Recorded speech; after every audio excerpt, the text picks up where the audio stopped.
Hey friends, and welcome to the Happy Hour with Jamie Ivey podcast. I'm your host, Jamie, and I'm so glad you're here. Each week on this show, I invite a friend to join me, and we chat about the big things in life, the little things in life, and everything in between.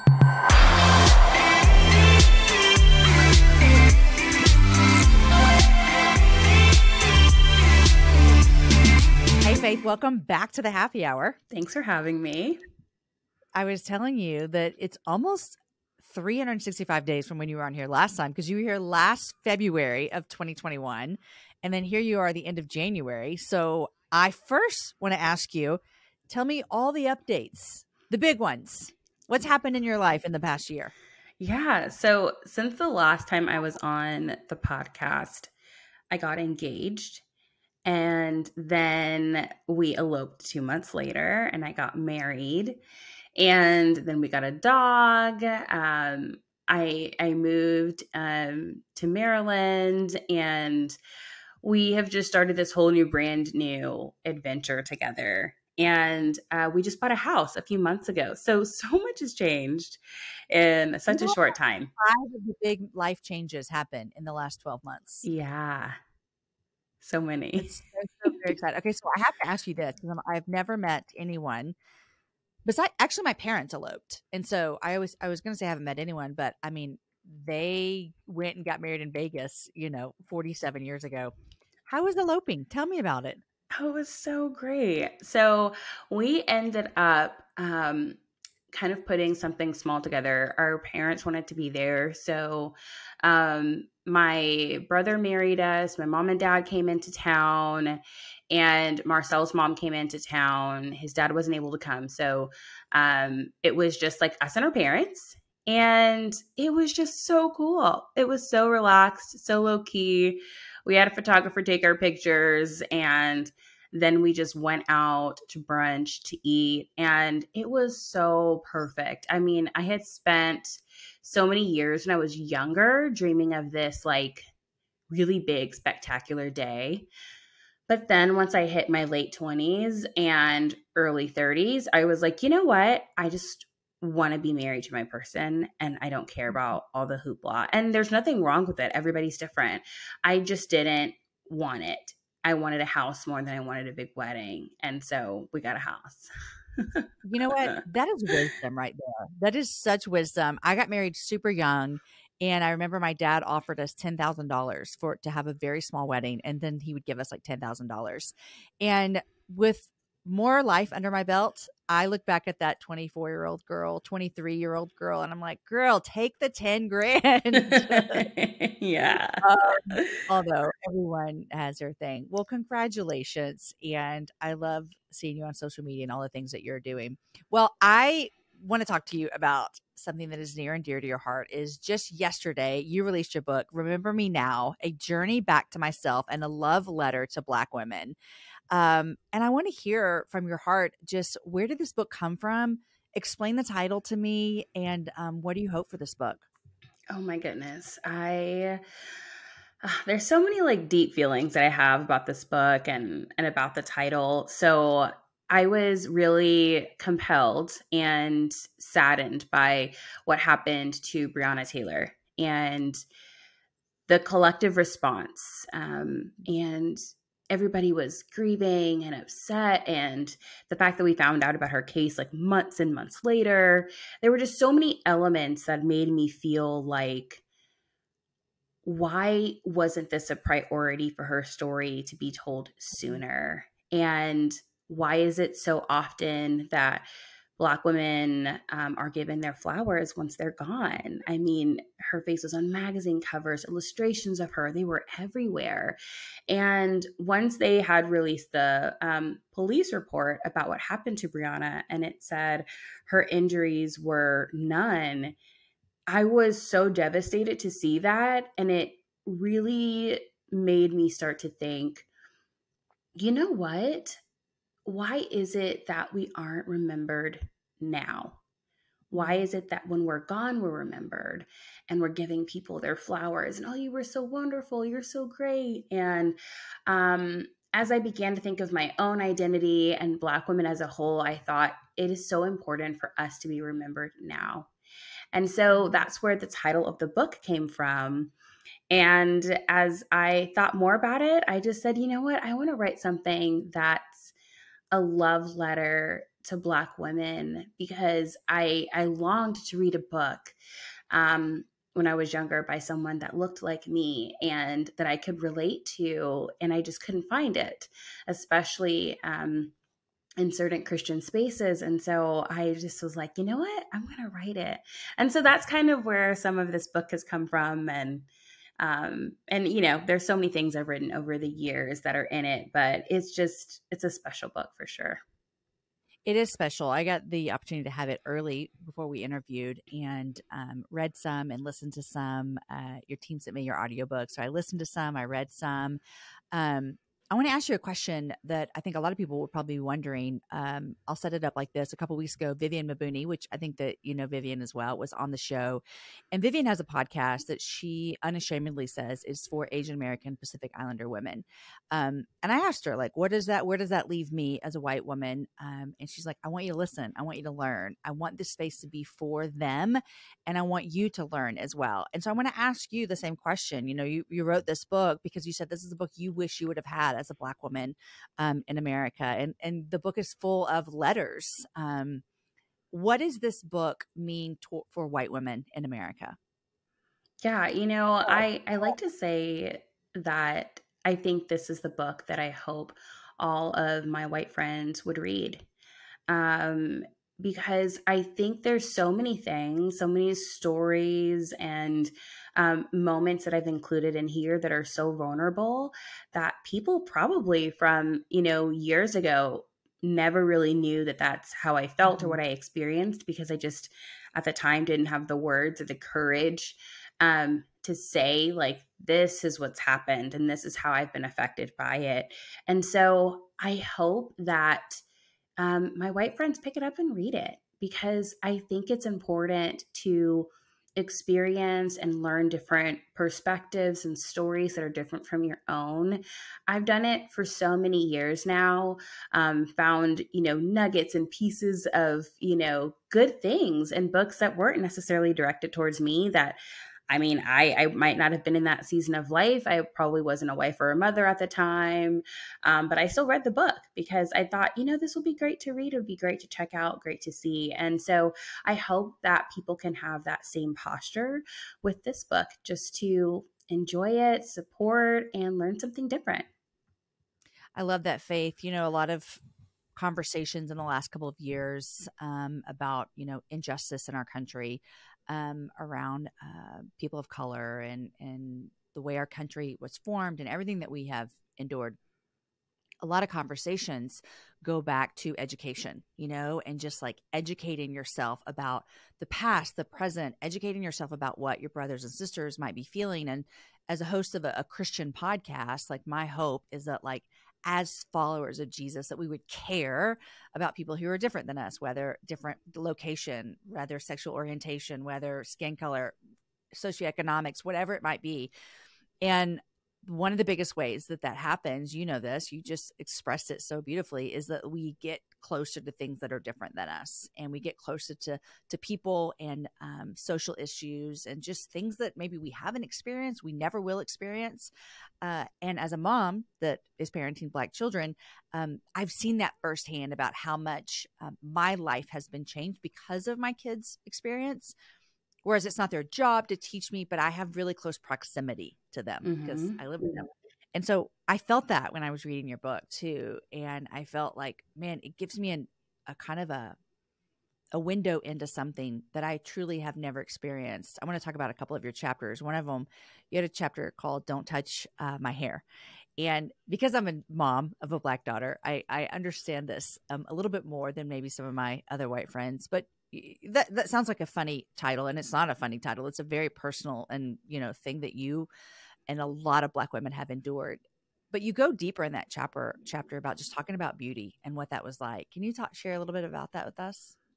Yeah. So that was one of my, like, I loved writing that chapter because it really took me back to so many childhood moments where I wanted to feel seen and feel beautiful. And I did not feel that way. I was, hanging out with the guys. I was playing on the street with the boys, and it was just a different experience. And then to go into college, and I'm at a Christian university, predominantly white university, and you're seeing these girls, go on dates, and everybody's just getting booed up. And, it was just different for us. I had met my first boyfriend and that was great, but then we eventually broke up. And um, I just remember thinking during that time, I can tell the rules are different, for me as a Mhm. Black woman in this space. And, I left feeling a little bit discouraged. Like, I don't know if I will find love or be loved. And so Mhm. it was really important for me to write about this because I know that I'm not the only person that's struggled with feeling or wondering if I'm lovable, um, Mhm. if I'm beautiful, if I have the room and the space to show up as I am and be loved as I am. And Mhm. so I wanted to write about this journey because I felt like sometimes we don't always talk about it, and we keep so many of these personal moments inside. But I knew that there were other people that could relate, and I just wanted to speak to those people. I love that. And I think that, like, even there's so much of your story, obviously, in this book woven through the whole thing. And it's one of those books and reading your stories where a lot of them I have never experienced. And some of them I won't ever experience. But I think that's the beauty when we tell our stories, when we allow ourselves to be vulnerable, is that humanity, even though we don't experience a lot of the same things, we feel a lot of the same things. And so there's this like common bond as I was reading, thinking, I may not have experienced that exactly the same way, but I've felt that before, you know? And so it was so encouraging um, to read that from you. Now you talk about hard things in your book for sure. And you talk about healing from an abuse situation. And Mhm. that also is something that I haven't personally endured, but I have been hurt deeply in different ways. And talk about your decision to include that in here and what you hope for women who are reading that. Yeah, I my family asked me, "Do you really think you want to talk about it? Like, do you really want to put it in the book for like the whole world to read?" Yeah. And Mhm. I was like, "Yes, because I'm not alone, and I don't want people to feel like they're alone. I don't want Black women to feel like they're alone. I want people to feel seen, and I want people to know that there is hope and healing on the other side of great pain." And I just really felt like I couldn't write this book and not include it because I honestly was writing this book during the most difficult time in my life. I mean, I probably cried so much while writing the book because I was still processing so many things. I was still healing, and I was writing essentially what I would want to read during a tough time in my life. And I felt like if I can write this, if I can write something that's going to give people hope, that's going to make people Mhm. feel seen, then that's a win because I know that there's people out there feeling lonely that may not have support or community like I do, but they want to feel like they're not by themselves. And that's why I wanted to do it. And I also feel like everybody's story is different, but I feel like God has graced me to be able to share it and offer hope to people in this way. And so, yeah, that's why I included Which I it. think is which I think is like this like amazing thing. I've already said it before, just like and when I'm talking to someone like you who's written so much of their heart on the pages, it is just this opportunity for God to use your story for something that is good that you could have never intended for something so terrible. You know, and I was talking to a friend just earlier about this about how um we don't have to say like, oh, the terrible things that have happened in my life, I want to redo them again, or I wish it happened again. That is, no one is going to say that. But can we say, oh, look at how God can do something with this? And I think that is even what I Right. see in your writing and for that. And so the book just came out. How are you still feeling about everything that you put in here? Like I remember like there's been seasons where I've like released, even if it's a podcast, and we can talk about your podcast in a minute, even a podcast, and then you're like, oh wait, is everyone gonna hear that? Like, oh my gosh, what is it? Was there anything in here like that for you? I talk really candidly about my experience in college, and sometimes I'm sweating a little because I spent a long time like being quiet about my experience, or only talking to my Black girlfriends about my experience that went to the school, and we just commiserate together, whisper, whisper, whisper amongst ourselves and the other people of color. But to say it like, Mm. and it be out there in the world. Empowered at all by the fact that like you get to like you're not having to whisper with your friends? Oh yeah. Yeah, yeah, yeah. I feel excited about that. Yeah, that's what I'm Um like, yeah, how does that feel? That feels good. yeah, yeah, that feels good. I think I just know that there's so many people from school that still follow me on social media, I and see. their perspective, their love and adoration for our school is so different than mine. I mean, um it is just not the same perspective at all. And I think I know that that's the case, but I'm so excited to speak my truth because, 18, 19, 21-year-old me was trying but so scared. And now, to be like so many years, removed from college, I mean over 10 years, finally being able to say this is what it felt like, that feels really good. Mm. You have a line in your book where you say you want women to know that they can be alone but not lonely. And can you talk about how you learned that? Yeah, I honestly feel like I was kind of forced into that because after I was assaulted, my mom ended up not too long after moving back to Texas. She had lived with me for a little while just to help me get settled in Atlanta at the time. And I was so scared for her to leave me. I mean, fear up and down. I just was like, you cannot go. And I just remember her being like, it's time for me to go. Mm. You need to have space in your life to do whatever it is that God has for you next. But I just feel like it's time for me to leave. And I oh my gosh, I was so scared to be by myself. Oh. Um, but I had such great community and people around me. And overall, just over the years of living alone by myself, I learned that I can be alone by myself in my space in the quiet, but I don't have to be lonely. And Mm. there's such an assumption that because you're single or you live alone that you must be um lonely and sad and depressed all the time. And Yeah. sure, there's moments of loneliness, but it Mhm. doesn't mean that you have this feeling of just being, I'm constantly alone, and I'm just kind of on this island of my own. Some people may feel that way, but honestly, before the assault happened and once I started to overcome things, I got back to my center where I was okay with being with my own company. That was one of my favorite things to do, to go by myself, to eat in a restaurant by myself, to go to the movies by myself, to experience life by myself.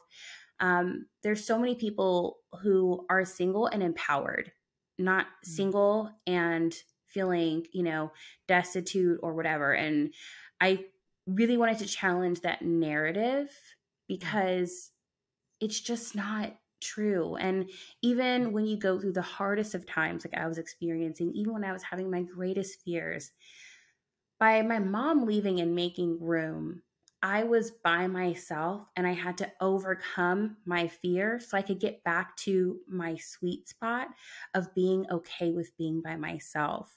And it took a Mm. lot of work and it took, tears, but I did it. And it was one of the best feelings to leave that apartment knowing that I had overcome my fear of being afraid to be alone by myself. And I was able to reclaim my space and reclaim my safety. It's almost like sometimes we can't you said you wanted to get back to that center of who you were. And that would have been, I don't want to say impossible, but it would have been more difficult had your mom been there. It's like you would have always had that crutch. It's almost like when you're learning something and there's like a device that makes it easier, and then you take that off and you're like, oh, I have to do this.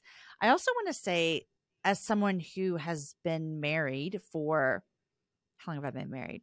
21 years, almost 22 years, someone who has, just because I got married so young and I lived at my parents' house for my last couple of years of college, I've never lived by myself, Faith, ever. Like, I've never lived by myself. But I want to say that you can be with people and be lonely. Oh, And so yeah. there's this idea that, like, oh, I'll never be lonely once I get married, once I have kids, once I have a roommate. And I think that it's so good what you're talking about, because that doesn't always fix that problem, and it doesn't make that never come back. I mean, Aaron and I, we've talked about it a lot. In 2020 and the first part of 2021 were like our hardest years of marriage ever. And that was COVID. We were in lockdown. I was around people 24/7, and it was some of my loneliest days. And that's just like, people don't solve that. And that's why I love that you're talking about it. Yeah. It's that deep internal,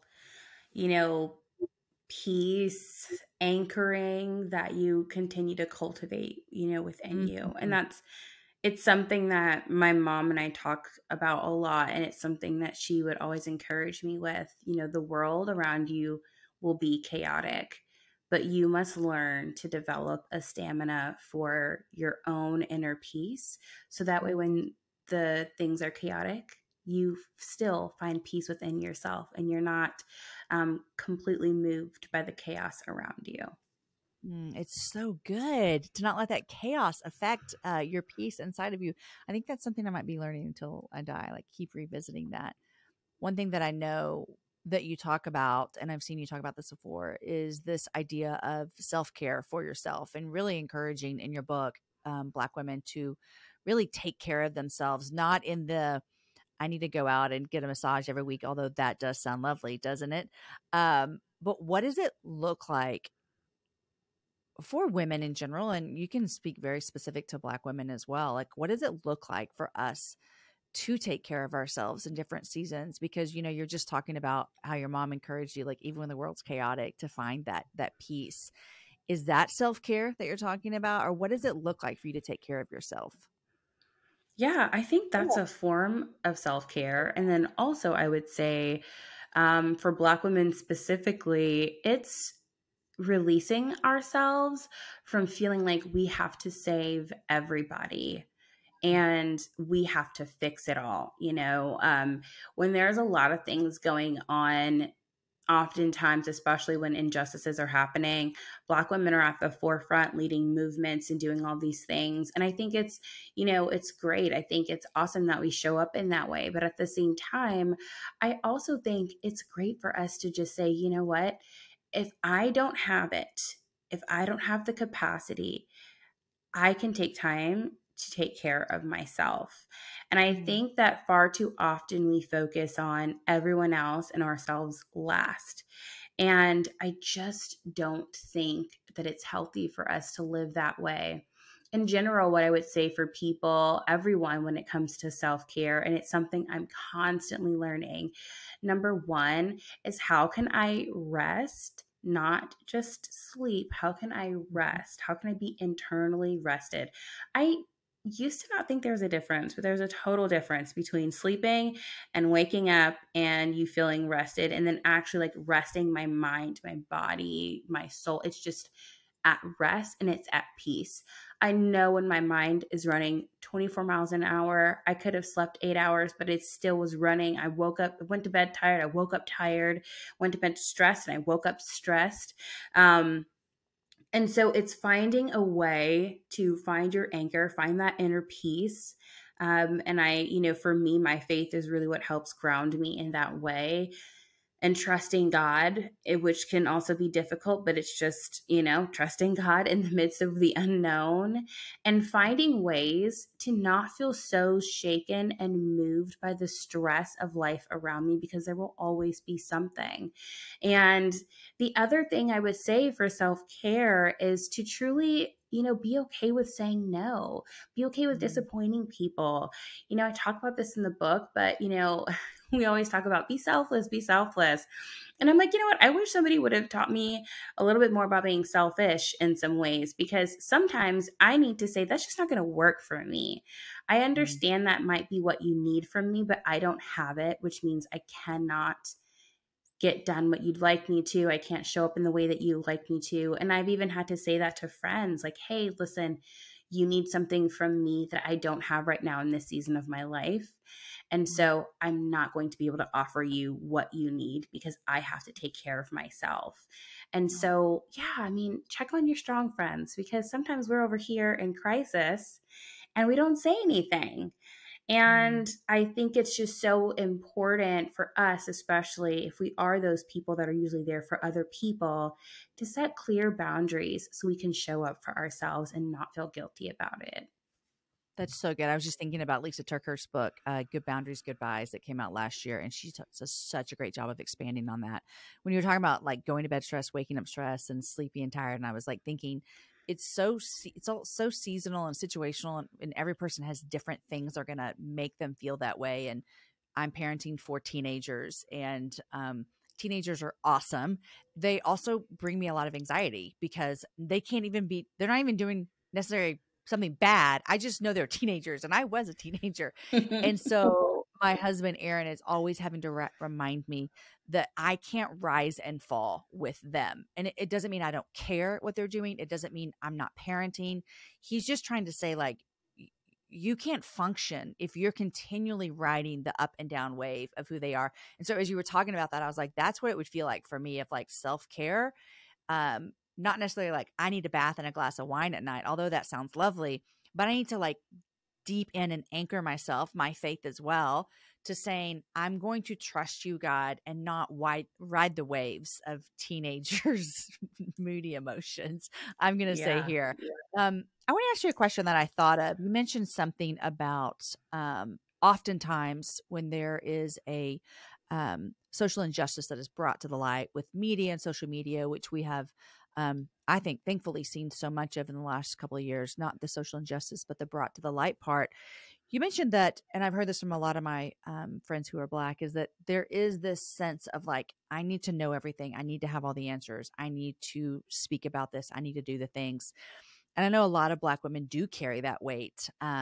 Was Black Lives Matter started by Black women? Yes. That's what I thought.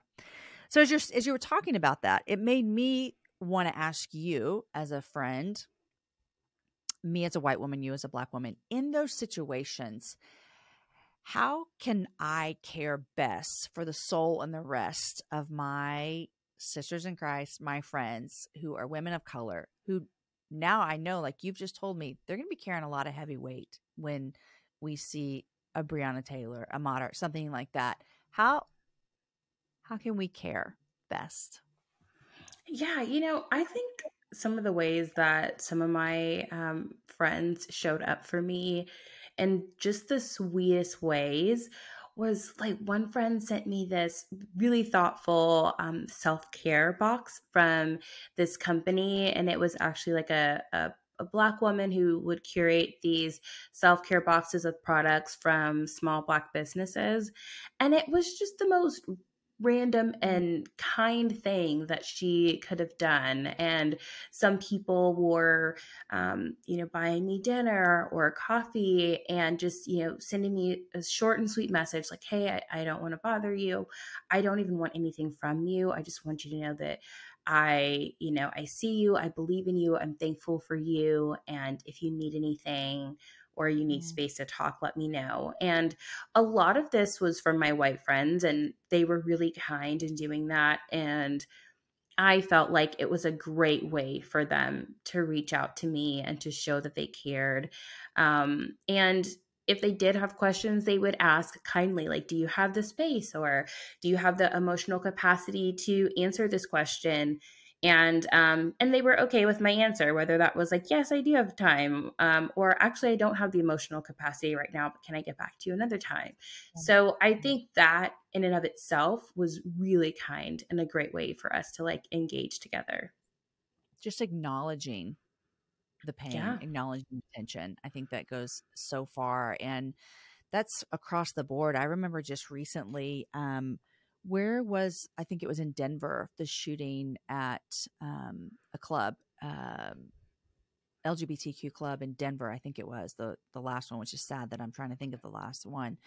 And I remember a moment where I was having a conversation with a friend of mine who is gay, and I brought it up just like casually as if I was bringing up the news. Like I wasn't saying it to him because of that. I just casually said it, like he was at our house, and he said, yeah, that hit me really hard. And in that moment, I thought to myself, oh, it didn't hit me as hard because I'm not gay. Hmm. And he said that hit me really hard. And it was a reminder to me that when things happen that involve a particular group that is not a group that you find yourself in, it hits people harder than you. And it was just a reminder to me in that moment of acknowledging, reaching out, caring, which is like what you just said. And I think that is something that we could all learn collectively as humans, is to care when things happen to people that don't really affect us. And I think that's what the churches have to work on a lot in the past couple of years. Maybe an understatement of the year. But Yeah, absolutely. yeah, they're just caring, which I'm grateful for people like you who use your voice to elevate stories of Black women, for us to all hear. Last time you were here, we talked about Black History Month, which is one of my favorite things that we did last year, was really having a conversation about, why do we celebrate Black History Month? And in a couple of weeks, Jasmine Holmes is on the podcast, and we're Oh, talking about, awesome. I love Jasmine. We're talking about women in history that we might not know about, who have made such a difference in our country, who are Black women. And so I'm super excited about that.